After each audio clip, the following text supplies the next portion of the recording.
somebody else's.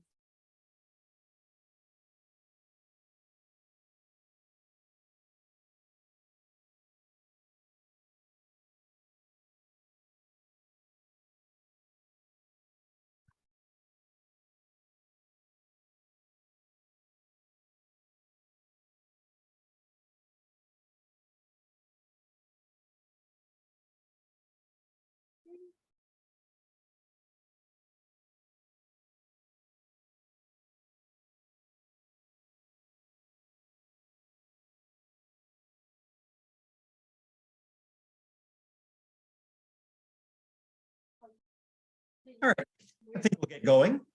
I see attendees are still filing into the room virtually. The numbers keep tacking up, and thank you all for attending. So welcome to the New Zealand Initiatives podcast or webinar, along with Law and Economic Association of New Zealand on the government's proposed resource management reforms. With me today, I've got people who know a heck of a lot more about it than I do. I'm Eric Crampton, Chief Economist with the initiative. We have today Kevin Counsell, Andreas Heuser, and Paul Melville. I'll give a little bit more of an introduction to them soon, but they all know more about this than I do, and we've all been watching this pretty closely. So nobody's really liked the Resource Management Act. It's been in place since 1991, and problems have accumulated. And well, there have been a few fixes that have come through over the past decade, but nobody's much liked it. We've all identified problems with it. But it's sort of the old story of the emperor who hears the first musician and decides it's crappy enough, maybe we'll just hire the second guy without hearing him. And that's not a good way of doing things. You want to make sure that the option that you're pulling in for generational change, this is the kind of thing that only comes up once every 30 years or so. You want to make sure that you've got it right and that what you're doing is actually better than the status quo. So we're worried, or at least I'm worried, we'll hear the views of Kevin, Andreas, and Paul on this, that the proposed reforms could, well, do more harm than good, and what's good in them might be achievable through national policy statements in the current framework while we're thinking about bigger structural reform as a do-over. So Kevin is expert in natural resource and environmental economics at NERA. He regularly advises and publishes on urban development and environmental policy. He's served as expert witness on resource management issues. Andreas is managing director at Castalia. He's evaluated process cost of the current resource management system and the Randerson alternative.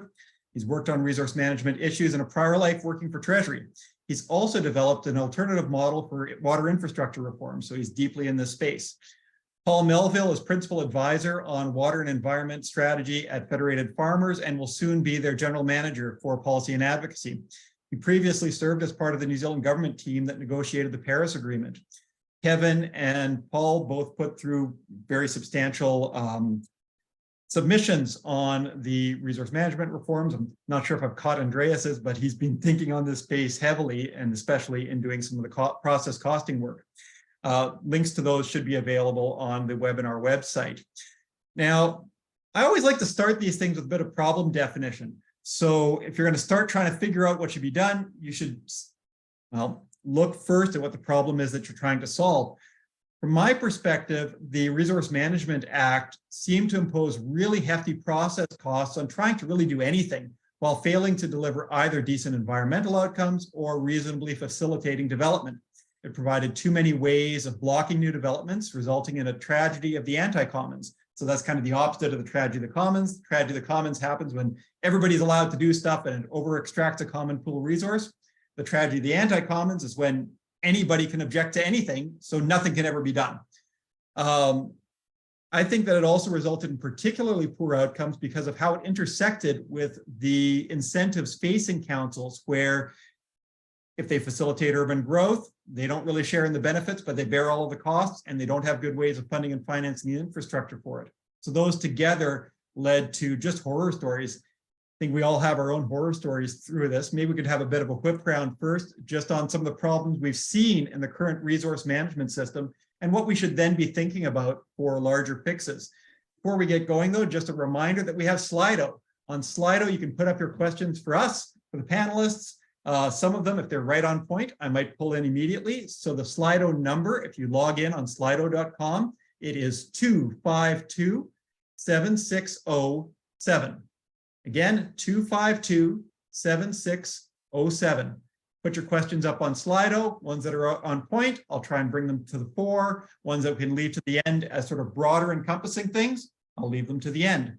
So maybe a bit of a whip round first, just on the order in which people appear on my screen. Kevin's at the top of my screen. What have you seen in the problems in the current resource management structure that we should be thinking about in guiding RM reform? Yeah, thanks, Eric. So I think some of the problems, I don't have specific horror stories, but they're probably generic, arising across a lot of different cases. And one of them is particularly around property rights and the ability that has happened in the RMA for local government and central government to an extent to just set aside property rights without compensation. One of the contemporary examples, I suppose, is around significant natural areas where a lot of property rights are being altered to allow for preservation of biodiversity. And that in itself, that's fine if that's what society values, but it doesn't justify lack of compensation. And I think there's probably plenty of other examples around that. There's also examples around not really appreciating the trade-offs and lack of cost-benefit studies. I'll probably come to that a little bit later, but definitely around property rights, it's been a big concern with the RMA. Cool. Andreas? Thanks, Eric. Yeah, I agree with what's been said so far, and I think there is a problem with a kind of collectivization problem. There's kind of an expectation almost in our system that the collective can have a say in what resources and land are used for. So horror stories include, just down the road here, there's a decrepit block of flats that has been sort of heritage protected through various interventions and council decision making, and the owner of the flats can't demolish and put it to the land and the area to a better use. You see things in Hamilton, for example. I think there's an industrial area. The landlord wanted to lease the commercial office part of his industrial estate to a commercial party that was providing services to clients in that area. That's declined, and they have to, because the council's decided that commercial activity has to be in the centre. So it's kind of this collectivization issue where we've established a system where we haven't properly delineated between what's kind of the private sphere and where those spillovers are and those public goods are that we need to sort of protect and compensate people for where those affect where there are spillover effects. We haven't properly delineated that, and sort of everything's in, and the system almost assumes that through planning and through processes and consultation, those issues will be resolved. So that's my kind of take on it. Paul. Thanks, Eric. I have some high-level comments, but just to quickly give a tangible example to what Kevin was talking about, I actually had a phone call from a puff farmer about an hour ago in the Canterbury, and they have a 80-odd hectare dairy farm, and they've just been informed that around 20 hectares of this, or 24 hectares, is now a protected wetland. So if you think about that, that's around $45,000 a hectare. That's over $1 million of value that's gone from that person's property. And let's say they're 50% equity, their equity position might have just dropped down to something like 33%. So that's a bit of a shock for that farmer. And that raises that question of, if there's a social good in protecting wetlands, which we could probably all agree there is, who should pay for that? What are the kind of forewarnings that this farmer might have had that the law was going to change? And what, if you looked at this, would be considered some rather swampy paddocks are now going to be considered something which should be protected and not farmed? Is there a cost benefit process that went into that said it was worth $1 million to the community to kind of protect that wetland? And I'd say that hasn't happened. So we have had this situation where whoever the decision makers are, whether they're ministers or councils, can at the stroke of a pen decide that something's worth protecting, but they don't face the costs of that decision. So that if in another world the council had to use ratepayer funding to compensate that farmer, they may still decide to protect that wetland, but there'll be some more disciplines around, is this wetland worth $1 million to our community? And then if they did that, there'd be some more equitable outcomes around, or more efficient outcome, because you've had that discipline and then some more equitable outcome on who should pay for that benefit.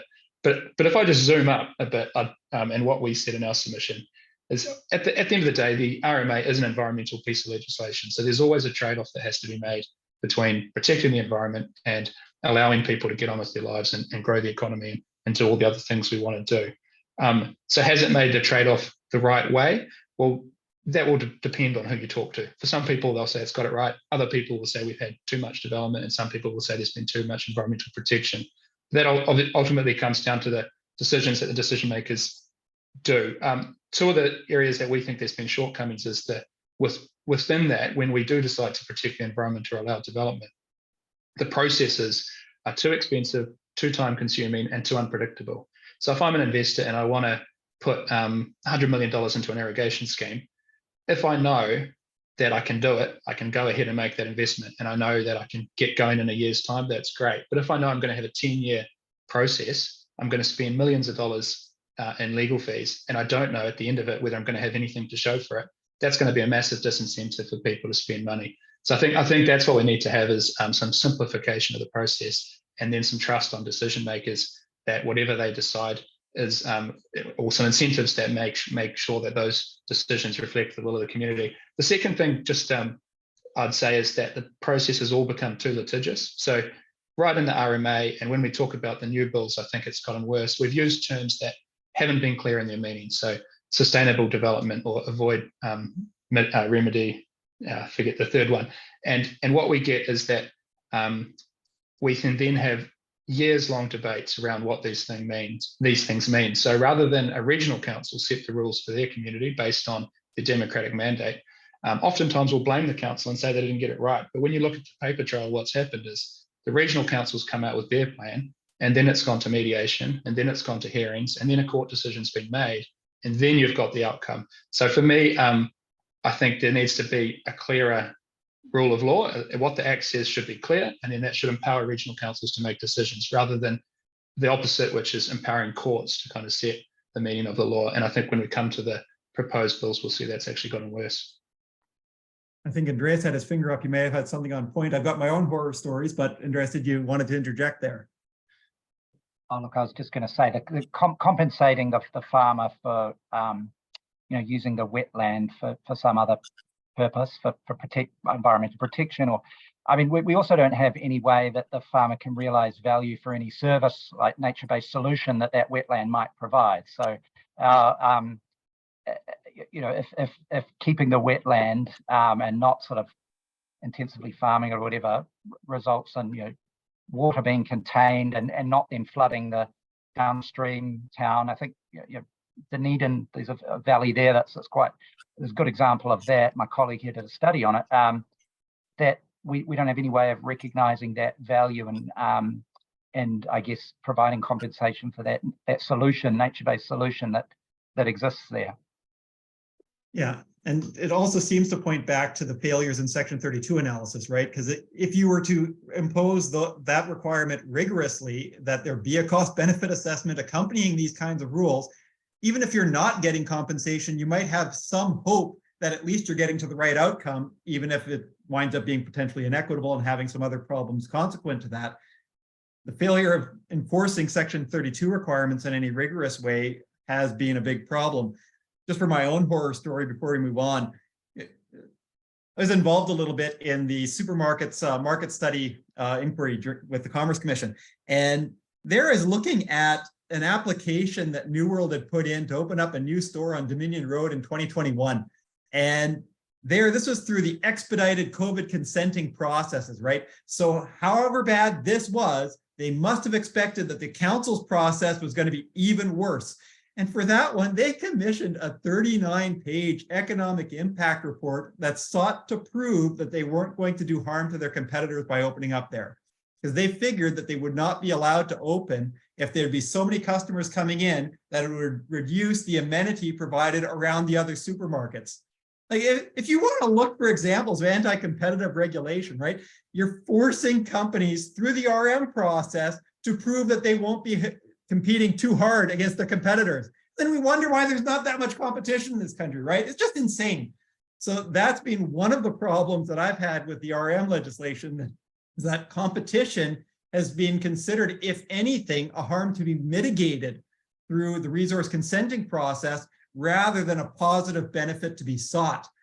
So I think we've had a bit of problem definition here.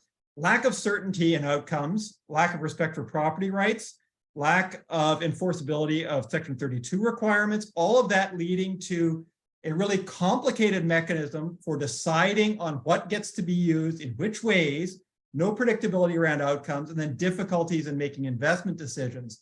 Now,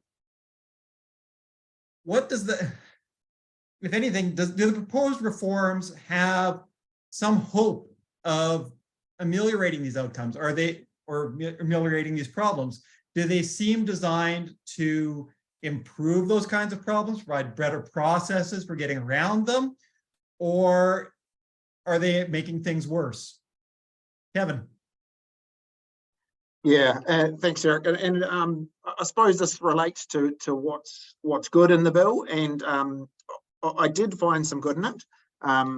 Not a lot, but there is some. And the way I've looked at it is through a bit of an economics lens. And economics provides a good set of principles and a good framework for understanding how we manage those trade-offs, the sort of things Paul was talking about, the trade-offs between human activity and the environment, which are always going to be inevitable, and how to do it in a way that best benefits society, which economists talk about economic efficiency or sometimes dynamic economic efficiency.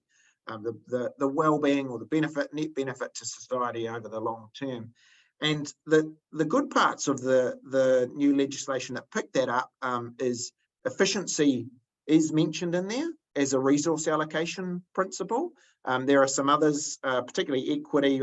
I've sort of addressed this in my submission, which are a bit concerning. I won't go into that, but efficiency at least is in there. One would hope it's economic efficiency, and maybe there needs to be some clarity on that, but it's in there. There are also principles for market-based allocation of resources. That's in there, with one really big notable exception, which I think we'll talk about later.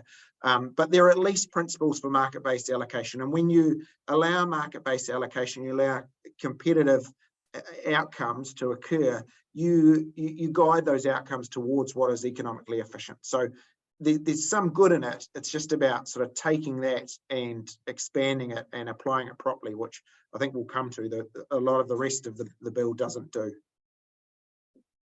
Andreas? Other good things in the legislation. What's the best thing that you found in it? Well, I think the concept of spatial planning is a good one. And it makes sense where there are kind of pan-regional integration issues like transport corridors, like thinking about where growth can happen next in an area that sort of overlaps a territorial authority. So let's take Wellington City Council. The Wellington urban area extends all the way up to almost Horowhenua district, probably includes it now. So thinking about the transport corridors at a regional level and planning that spatially makes a lot of sense. So that's a good thing. I think also introducing some uniformity into planning concepts.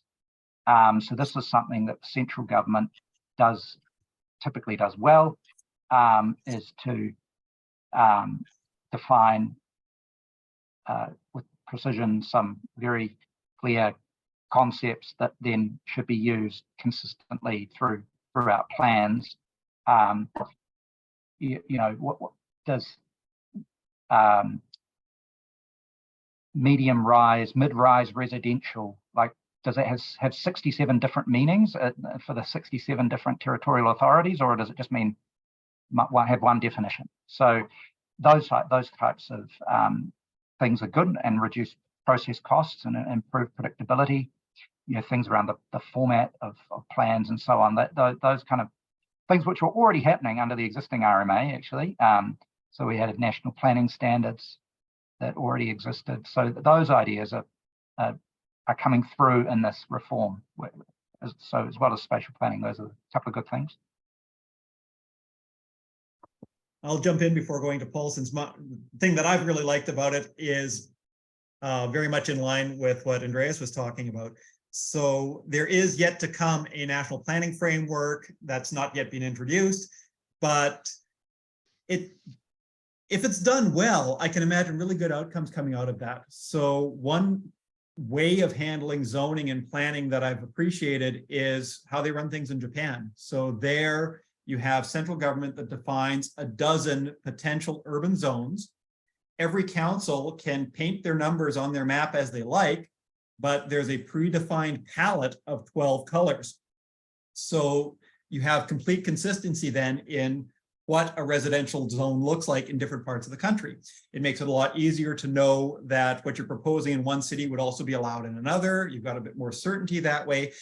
And the zones themselves are reasonably liberal. And I would like to see that as well here, where you'd have at least some mixed use as being the default most restrictive zone. So there, the most restrictive residential zone has some minor commercial uses where they zone up to sort of a nuisance standard. So rather than prescribing the activities that can take place, they instead say, well, things are allowed if it's no more of a nuisance than what we're allowing in this zone. So minor commercial stuff that's no more annoying than residential, well, that's allowed. And then in the next zone up that has higher density, well, and it's still residential, well, more commercial is allowed so long as it's not more annoying than an apartment building. So that seems a reasonable way of handling things. And it also would give some opportunity for central government to have a few more levers around, where if a council is presiding over pretty bad housing outcomes with unaffordable housing, they could say, well, you're not allowed anymore to have more than a certain amount that's in the most restrictive zoning and no less than a certain amount in the most restrictive zoning. And because they have defined the template, it's harder for councils to get around that. I'd see that as a potential benefit of the national planning framework that could yet come out of these reforms. And I've just had a reminder to remind everybody about the Slido number. The Slido number is again 252-7607. I should probably put that up in the chat window if I can figure out how to do that after I've muted myself and passed it over to Paul for him to say potentially something nice about the proposed reforms. Thanks. I think from the outset, I have to say, Federated Farmers' view is that these bills are so bad they can't be salvaged. So there's no amending these bills to become something that's going to take us forward. I think the only way we do need RMA reform, but the only way to get there will be to start again. And I mean, that's not a great thing to be saying because we want the RMA reform to happen, but we think it's better to take the time to get this right than to charge ahead with these bills. If I had to pick some good things in these bills, I'd point to the same two things that have been mentioned already, spatial planning and the national planning framework, but I just caution to say that the way these two bills do those things isn't necessarily good. So I think in the spatial planning space, yes, we agree that can be useful to plan out where infrastructure goes and future urban areas and some natural hazards and areas for protection. But these bills go much further than that. And they talk about land use change in the rural setting for greenhouse gas mitigation as one example, indicative locations of businesses. So we're going much more into the granularity of what people do in their own property. And then in the national planning framework, again, the examples you guys used are good. And you could say in the environmental space, we could have some pulling everything together into one national direction is good. Sorry, but I think all the things that are coming through and other reforms the government is doing, and I listened to the talk that Oliver had with Malcolm Alexander on your podcast, and it was this lack of trust with local government. And that comes through in the national planning framework as well, is that everything is going to be set through the national planning framework around what you must achieve in your community. And then how you achieve it can also be set if the minister wishes to. So it's very much a SAR-like power for the Minister of the Environment to kind of set how various local communities achieve what outcomes they should be deciding. Oh, thanks. That started moving us on to sort of the next section of after we've thought about the nice things, some of which I think could be achieved in the current system through national policy statements. All of the stuff in the national planning framework that I was talking about and that others were talking about, you could do through national policy statements in the current legislation. Bigger picture, is this are the problem, or what problems are you then seeing in the legislation as proposed? Paul was just pointing to some of these. Kevin, if you want to lead us off, and then Andreas. Yeah, and I think I can lead off by expanding a bit on what Paul was saying, particularly around the property rights. And I touched on that before about in the RMA. I think there's a weakening of property rights in the RMA. I think it's even worse in the new legislation, and that's for a couple of reasons. There are some explicit provisions in there that allow existing rights to be altered or even cancelled for certain reasons, without any mention of compensation. But it's also, and we touch on this in the submission,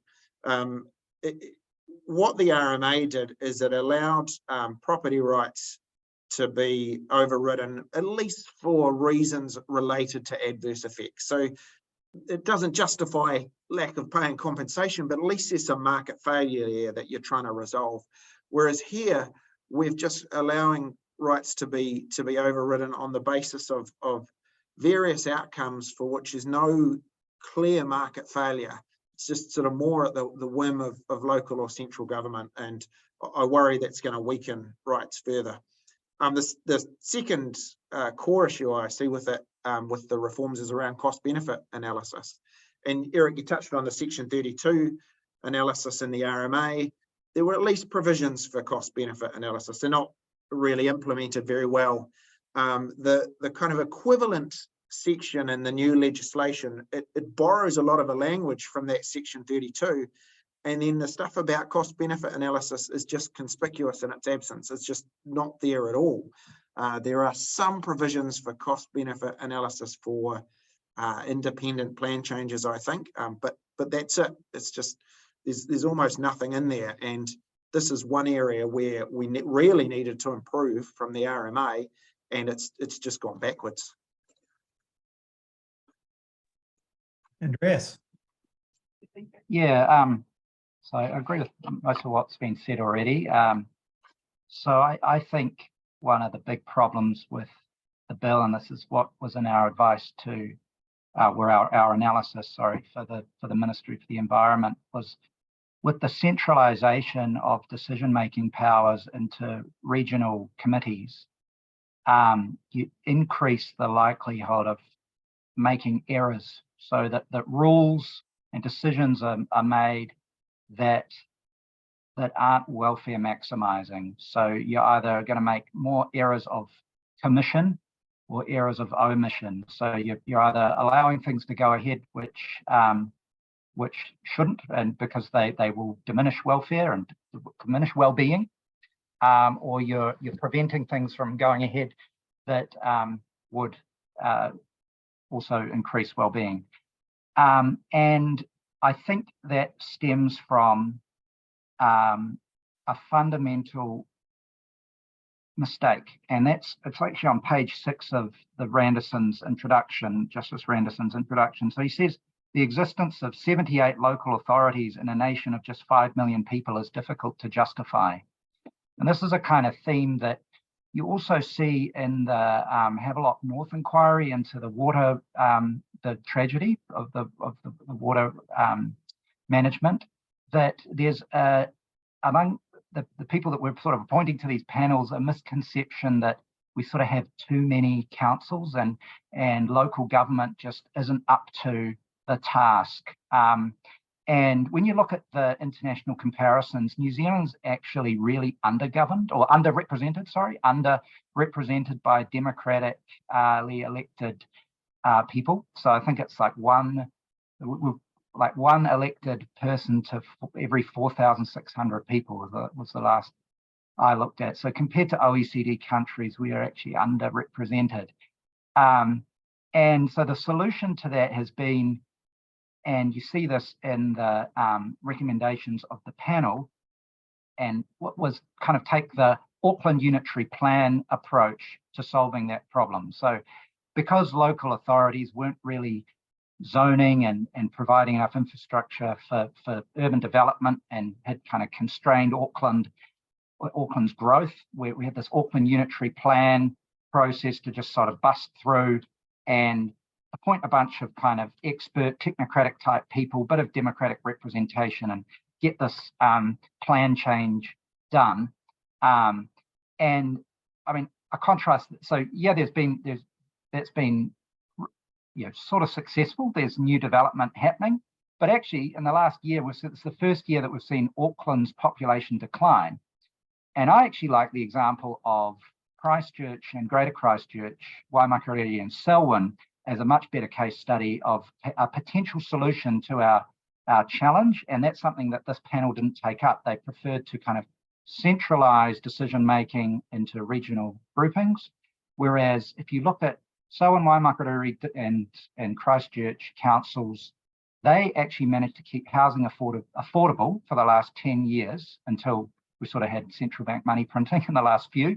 But the affordability measures, and this is on the Ministry of Housing and Urban Development website, I just looked up the stats, they really managed to keep house prices in check. And that was because of a competitive tension between 3 different councils, zoning and instead of what wasn't used was a sort of pan Christchurch approach, but individual councils going for incentivized to kind of grow and meet demand for new housing, so that they could attract residents and businesses competing with their neighbour. So yeah, that overall this kind of institutional centralisation, and it rests on some incorrect assumptions about New Zealand being kind of somehow having too many councils or too much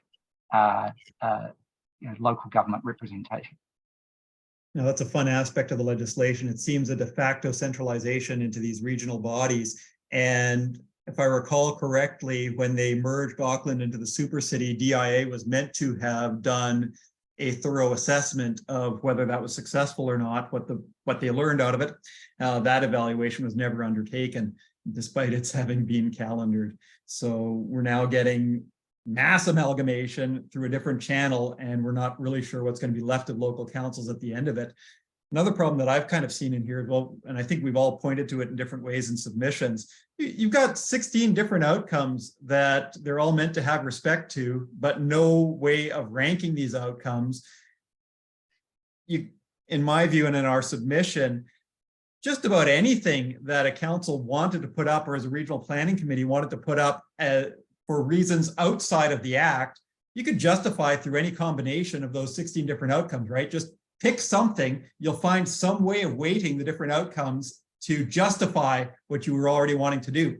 That will not help with predictability of outcomes or generalized rule of law. But I'll shut up a bit and go back to Paul. Any other issues that you were seeing? If we take it to a high level, and there are so many different elements to this bill, it's 850 odd pages, and you could hone in on many. But I think what you're touching on there, that the different outcomes that are in this bill, some people have said we need to have a prioritization with them, but I kind of take it a step further and just step back and say, well, fundamentally, what is it we do when we have environmental management? Generally, the 101 approach will be we're managing those externalities, and then we let people get on with their lives within their own property. So, and that's actually what the RMA did. It had an effects-based approach. So we're only interested in the effects of what you do. We're not interested in the outcomes. And if you having nitrogen come off your farm and into the river, we'll manage that. But we don't care whether you dairy farm or grow kiwi fruit or whatever else. You just have to follow the rules. What this bill does is it says we're going to move from an effects-based approach to this outcomes-based approach. And like you see, there's 18 of them. I'll just list 2. It's the ecological integrity of air, soil, and water. And then another one is well-functioning urban and rural communities that allow for a range of activities or something along those lines. Well, I think you can justify almost anything within just those 2, any kind of environmental protection or any kind of development. And so what that means is rather than the council regulating the externality, the nitrogen or what have you, they're regulating their outcomes. So we can say, well, actually, you've applied for a resource consent and you've made a case around producing some kiwi fruit, we'll give you the tick. You've made a case around dairy farming, well, we don't like that this week, so you're not going to get your resource consent. I think that's really dangerous. I think that's a shift away from what has made New Zealand prosperous for the last 30 years, and it shifts us into more of a European model, particularly in the agriculture sector, where government is determining what we might think is a valid use of natural resources. And then the other element is the spatial planning that I talked about before, where the bill's got targets, councils have to meet them, but then we're also going to map out how we meet them. So you've kind of done the same thing twice. Once you've got a target and a limit, you don't then need to plan out land use. You can let people get on and meet the limit however they like. And so you'll love this, Eric, but greenhouse gas emissions are in the bill. We've already got an ETS, and we've got councils will have to meet climate change targets. And then thirdly, we can map out where the land use change has to happen to achieve these targets. So we've done the same thing 3 times. And I think when you're doing a 30-year spatial plan, there's no way that a farmer, let alone a planner, can know what market prices are going to be in 30 years' time, what technology is going to be in 30 years' time, what labour markets are going to be, all the rest. So how can we know whether it makes more sense to be dairy farming or growing pine trees in 30 years' time? We just don't. So we have to have a more flexible system that allows landowners or property owners to decide how they kind of operate within these limits. And I've been talking for a while, but the final thing that I have to say is what's been talked about before with this move to regionalisation. But Federated Farmers is also very concerned around the loss of democratic accountability on these regional planning committees. So it doesn't matter who or how, but some of the members, and in this case, iwi Hapu members, will be appointed to these regional planning committees. And that just means, yes, we will probably appoint well-qualified and fantastic people, but they won't have the same accountability and transparency back to the local community that an elected person would have. And we're quite concerned about that. We think environmental management, there's a principle of subsidiarity about having the local people decide how they want to manage things. And so not only do we have the minister deciding what you need to achieve in your community, but then we've also lost the democratic accountability from that planning committee. Yeah, and just on that subsidiarity point, often the word subsidiarity often comes up by people who love local government and want local government to be able to do local things. But there's a flip side to it, right? There are some things that are best managed by central government, like you wouldn't want to have the Army of Ashburton helping with national defense. National defense is done nationally. Monetary policy, that's done nationally. Really, greenhouse gas emissions, that should be done globally. And in the absence of that, it's a national problem. It's not a regional planning problem. We do have an ETS. Council should be responding to the price signals that they see coming through the ETS, but then asking them also to base their consenting decisions on it. We were seeing some of the submissions coming through from Auckland Council where they were chomping at the bit, looking for the opportunity to block new subdivisions based on potential greenhouse gas emissions, even though all urban emissions are already counted in the emissions trading scheme at the appropriate level through subsidiarity, federal government, central government, right? So it's a bit of a mess. Now, why does all of this matter? What does this cash out into in the real world? It might sound a little bit, well, airy-fairy, while you're talking about property rights and these broad institutions. What should we concretely expect if the legislation proceeds in the direction that's been scheduled as a result of all of this? Maybe we'll start with Kevin. Yeah, and before I go into that, I just want to comment on one thing that Paul was saying about the effect space, the move from the effect space. And look, as a shameless plug, I've just written a paper on this stuff that's in Policy Quarterly. But the effects-based approach got really badly criticised. Oh, it hasn't worked. But one of the things that has been a problem, and the Randerson review actually said this, was it was just poorly implemented, lack of price signals and things like that. So it seems to be that rather than just throw it out completely, we just need to implement things better rather than just moving to this outcomes approach. But the other, on your question, Eric, one of the big issues for me, and I touched on this before, is around water. And I talked about how there are principles in the new legislation for allowing market-based allocation, but there's one big exception, and that is water rights. Now, for me, water would be the absolute prime candidate for using market-based allocation, using tradable water rights. We've explicitly ruled that out, because what tradable water rights do is we've got this very scarce resource. We need to manage it well. It's only going to get worse with climate variation and things like that. We really need to use all the tools we can to manage it better. But what the new legislation does is two things which I think are poor implementation. They exclude it from market-based allocation, so we don't allow water to be allocated through tradable water rights. We sort of miss that opportunity for all the benefits that provide. And it also limits the duration on water rights or permits, whatever you like to call them, to 10 years, which is pretty short when you've got some really long-lived investments. Doesn't provide security for those investments. And what I've found overseas is typically where you have fixed durations on water permits, they're 15 to 20 years. Often you actually get perpetual water rights when it's combined with tradability. 10 years really sort of sticks out here as being pretty short for water. So I think that's one of the big things I think is going to become a problem when we really need to manage it well, given its scarcity. Yeah, I agree. I've done a report on water tradability a couple of years ago, and there we were looking at 25-year rights to sort of roughly match the lifespan of irrigation infrastructure and water relevant infrastructure. We've already had not just problems in that sector, but also the power generators, talking about huge issues that are kind of come in with long-lived assets if you've got 10-year water rights. Paul, Andreas? So the question was, what do I sort of expect in the medium term? Yeah. I think a period of uncertainty as the competing objectives kind of get litigated out. And I think the Supreme Court kind of opined on that, right? So, it's taken us kind of decades to get where we are with the RMA and the King Salmon decision, and central government not really using its tools in the toolbox. So we had the courts kind of resolving issues. And I probably expect a similar thing here. And with the centralization of decision making, that increases the likelihood of the errors that I mentioned. So decisions made about urban planning or environmental protection that are kind of so distant from the community that's actually affected, that they might not be appropriate and probably likely to be inappropriate, and therefore, imposing some sort of cost, or we're going to have potentially worse environmental outcomes or a worse economic outcome.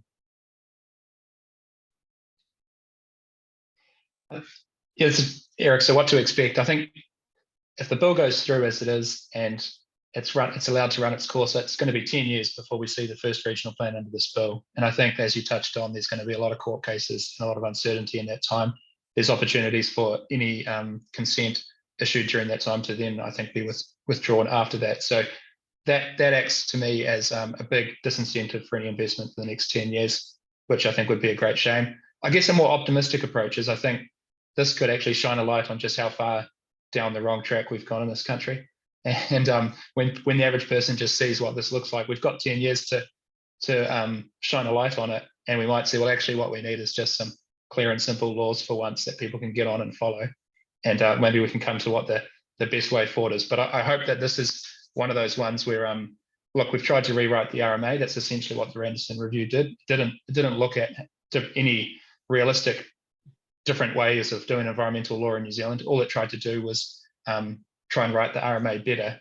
And what have we got? We've got another 850-page behemoth. So maybe this can be a big wake-up call that actually we need to open our horizons a bit more and think a bit more outside the box before we try and do this again. Well, that kind of directly leads into one of the questions that come up on Slido. What's our pick? Should we be starting again, or like take the existing legislation, put it in a bin, start thinking more broadly about doing the whole thing over and put a few patches in through national policy statements, or is the current legislation salvageable? Well, I can jump in. We strongly view that this legislation isn't salvageable. I think if we look at the Anderson Review, first of all, New Zealand's very unique in that we treat urban planning and natural environment together. I think we're the only country in the world that does this, although there's a lot of countries out there. The Anderson Review, it took 10 pages out of, was it 600 and something, to kind of look at this integrated approach and quickly said, yep, the integrated approach was right. It wasn't implemented correctly. So let's charge ahead and stay with that. And the other thing it did, it had no section at all around how do other countries do this. I mean, we've got so many other countries out there that have the same issues that we do, but too often we think New Zealand, we're at the bottom of the world, we're a bit unique. or we think we can be first, fast, and famous and do this better than everyone else. And I think in this case, we might just need to start by looking at who does this well and what can we learn from them. And I'd say, actually, rather than trying to pull everything together in one overarching act where you get all these ambiguous terms, the new one being Tauranga o Te Taio, you actually look at what happened in ETS and fisheries. When you treated one thing individually and you set a framework that made sense for that, you had a process where you had the predictability, the efficiency, and the low cost and low transaction costs anyhow. You buy an ETS unit, you buy some fishing quota, and you know what you can do. And rather than trying to pull everything together, maybe we should say, well, is there something like that for biodiversity we can do? Is there something like that for freshwater we can do? Or is there something like that for nutrient losses we can do? And break it up into its constituent parts. And then you'd be left with the urban planning one, which is more complicated because it's human values. Do we value density and affordable housing, or do we value heritage and view shafts? And that's where maybe you have a system for kind of managing those trade-offs, which might be a little bit more, have a more of a resource consenting process around it. But yeah, so that would be my take on where we should go next. Don't try to amend this bill; it'll just bog us down further.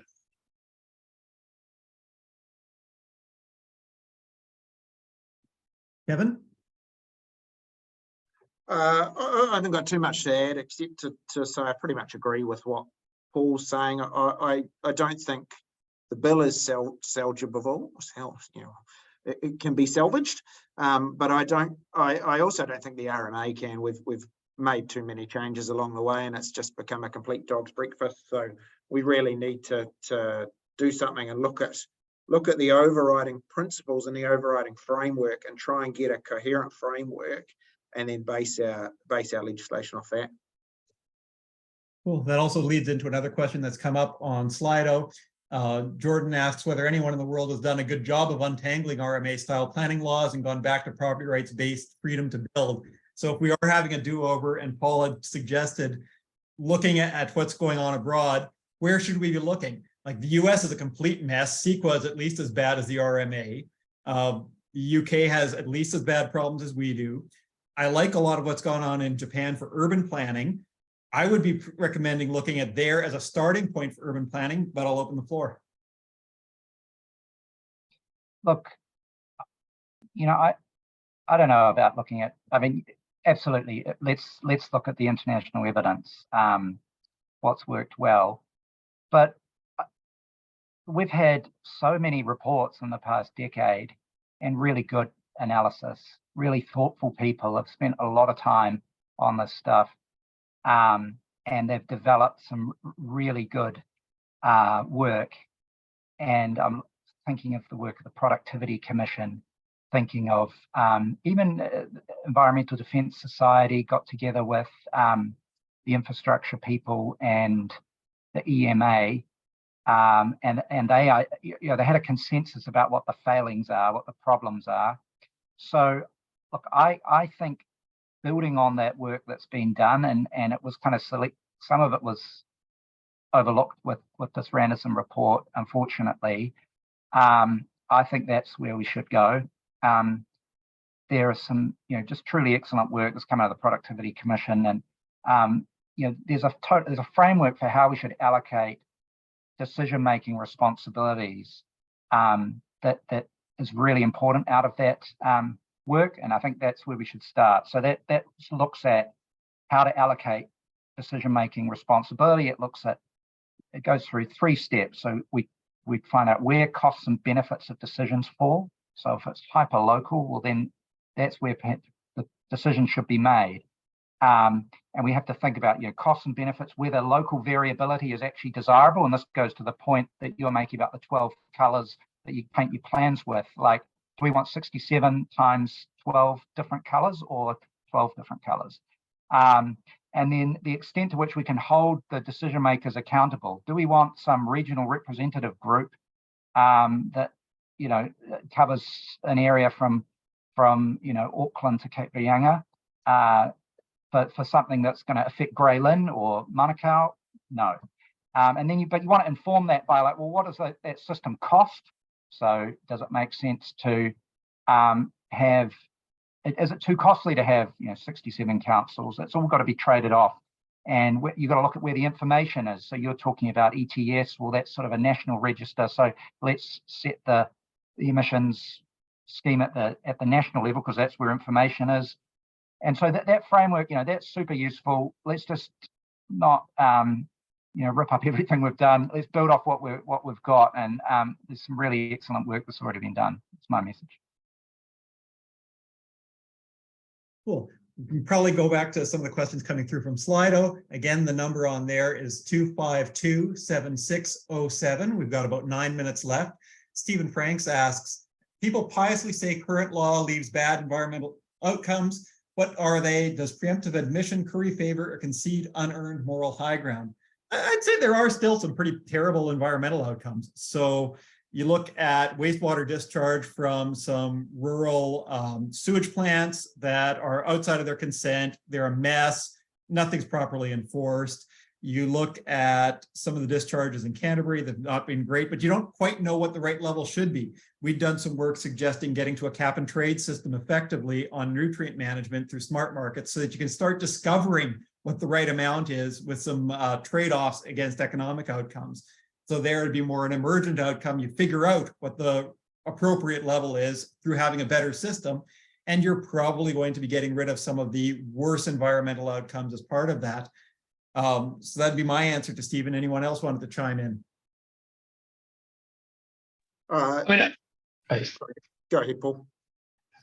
I guess part of what Stephen's getting to there is this idea that central government has the unique moral authority to determine what the best trade-off between water quality is and development. So rather than saying each individual region can determine for itself the water quality that it wants to pursue, and there's costs that come with that, we have this shift to this belief that, well, if you don't have pristine water in your region, that's a local failure, and the solution to that is for Wellington to set a new bottom line. What we often see is that when we do things out of Wellington, they don't understand the local context as much, and it might be that yes, the river reading is high in nitrogen, but it's a fast flowing stream that goes straight into the sea, and there's no impact, or there's some other thing that going on locally that central government hasn't understood, or maybe, like Stephen's alluding to, they just have a different, there's no one right view on what the correct balance between the environment and development is, and maybe in Southland they have a different view to Auckland or Northland. So I think there is a lot to that, and that potentially a freshwater law could say something along the lines of empowering regional councils to set these rules in consultation with their local communities. And the more you start putting terms like Te Rongo Te Tau or sustainable management in there, the more you open the door for courts to kind of jump in and say, well, actually, you haven't done X, Y, Z in the law, and kind of override that democratic process. Yeah, just going to add, Eric, I think one of the ways we can see environmental improvements is by using that kind of effects-based approach or internalizing externalities, as economists call it, to kind of reconcile the interests of society with the interests of individuals. And that actually gives businesses and individuals strong incentives to improve environmental outcomes. I mean, the ETS does exactly that. You want to convert to a low carbon technology. You're doing it, of course, to save on having to purchase all these emissions permits. So that's your financial interest, but at the same time, we get a good environmental outcome. We get lower emissions. So I think one of the ways to do that is to incorporate these price signals and things like the ETS into businesses to provide for those environmental objectives. No, completely agree. And the cap and trade system that we'd be proposing was regionally based. It would have a lot of regional input in what the appropriate levels are. It would automatically be generating information about what the opportunity costs are of higher environmental quality, and communities could come to their own decisions about what's appropriate. So I like those kinds of feedback mechanisms that you can get when you harness the information that comes through these kinds of quota management systems or cap and trade schemes, and which are unfortunately considered illegal under the proposed legislation. Yeah. Seeing other questions coming through. Another one from Stephen that's got 2 thumbs up. What do panel members think of the Megan Woods, Nicola Willis right to build up? Seems to me to be useful, recent, and radical restoration of property rights.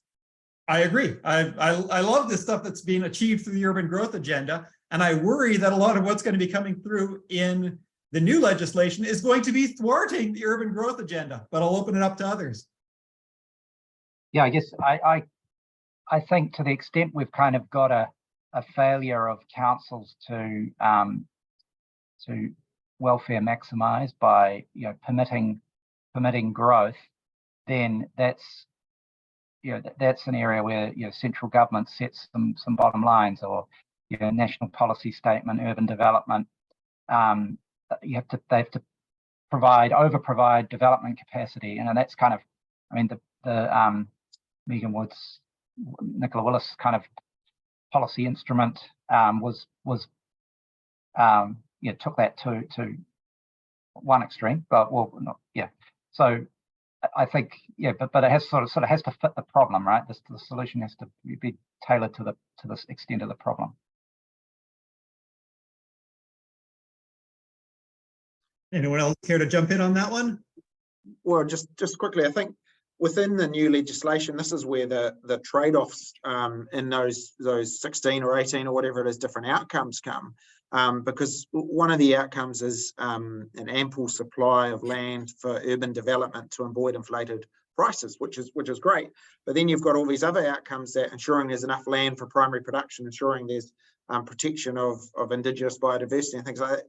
All of these are gonna conflict, and so we need to be able to manage those trade-offs in them. Absolutely. Question comes through from Hadley Pedler. If the community compensates a landowner for planning decisions that reduce land value, would that make the opposite true for decisions that increase value? I'd see that actually as kind of an opportunity. So traditionally, we've used things like betterment levies to help fund infrastructure, and that's win-win, right? So if you make a zoning decision that increases land value, but you can only actually unlock that land value by having the necessary infrastructure, well, you find ways of charging those who are benefited by it so that you can put in the infrastructure that supports the zoning change, and then everything works. Unfortunately, we killed that off when we got rid of the provision for things like revenue bonds that have longer terms, that tie the cost of the kit to the beneficiaries of it. But I'll open it up for others. Yeah, I agree with that. I think there's actually a provision in the Income Tax Act to capture land value uplift, section CB14. But no, I think but for a local authority, yeah, it makes sense to, and it would incentivize the right things. And I guess we've got about 1 minute left. In your best 20-second clip, summing up, what should the government be thinking about? What should the opposition be thinking about in response to this legislation? Kevin. Yeah, I think ultimately they need to think more about some of these sort of fundamental principles of economics that I've talked about, in the way of allocating scarce resources and managing trade-offs in the way that best benefits society. And that's well-being, and that sort of comes through a little bit in the purpose statement of the new legislation. But I think we really need to understand these trade-offs, understand how things like undermining property rights and not evaluating trade-offs versus cost-benefit analysis, things like that, what implications those have, and look at improvements to those areas. I'd agree with that. And I think if we were to review something like this again, bringing in those concepts and around quality, to just assure quality policy, and having someone like Kevin actually on the panel, so there's a lack of any. Well, I think one person's got some economics background on that panel, but yeah, because this is really about maximizing the welfare of everyone, using resources. The legislation, that's what it's there for, and it is all about trade-offs, as Kevin mentions, and no one's really addressed that. And sorry, Paul, before we jump in, I think just quickly, even the Randerson review, it wasn't until, from what I've heard anyway, sort of towards the very end of it, that they actually started seeking economics input for that. 20 seconds, I'd say trust local communities, trust local democracy, and also think about the incentives. This is done in parallel to the future of local government review. Not that I'd endorse the outcomes of that review, but I think we need to think about local government reform and RMA reform together, and the incentives that are created through the local government reform on the councils that are essentially going to be setting these rules. But yeah, I think we need to get back our trust in local democracy and local communities, because this bill speaks of a lack of trust for local communities. Well, thank you so much to our panelists, and thank you so much to all of you for attending. We've had about 120 people throughout here. I hope you've enjoyed. Stay tuned for other LEANZ webinars. I understand some more are coming up, and we occasionally have them with the initiative as well. So thank you for attending, and we'll look forward to seeing you in future events. Thank you, Kevin, Andreas, and Paul. And we've made a recording of this. We'll get it up on the initiative's website, at least in due course. Thank you so much, and goodbye, everyone. Thank you.